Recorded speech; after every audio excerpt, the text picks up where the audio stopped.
ช้ำที่ถูกทำไว้เพราะว่าเคยอกหักจากการรักคนมีแฟนอ้อมแขนมีคนรอเขาไปบ้านขออภัยเข้าใจไหมคะแฟนชาวบ้านไม่มีสัญญาณตอบรับจากเลขหมายที่คุณเรียกในขณะนี้คนมีแฟนต้องขอโทษทีถ้าหากเบอร์นี้ไม่มีสัญญาณตั้งค่าใจไว้เป็นแบบรอตายเฉพาะคนโสดเท่านั้นคนไม่โสดขอโทษแล้วกันถ้าหากว่าฉันจะรีบวางสายคนโสดจะได้โทรมา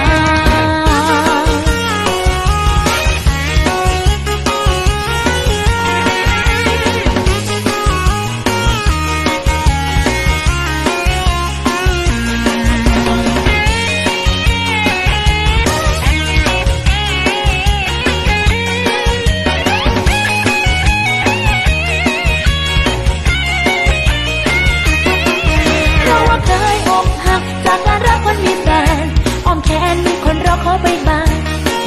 ขออภัยเข้าใจไหมคะแฟนชาวบ้านไม่มีสัญญาณตอบรับจากเลขหมายที่คุณเรียกในขณะนี้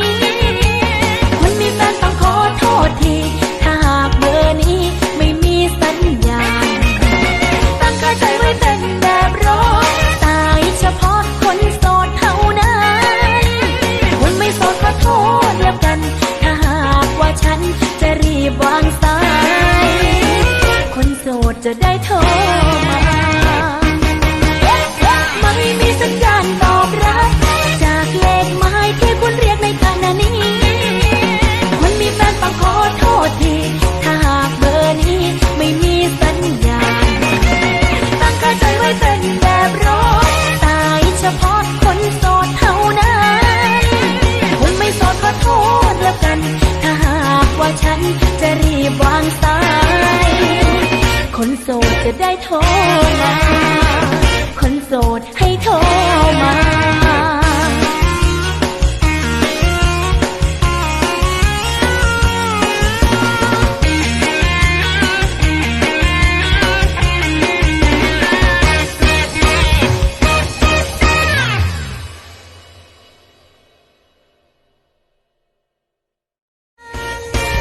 ไม่มีสัญญาณตอบรับ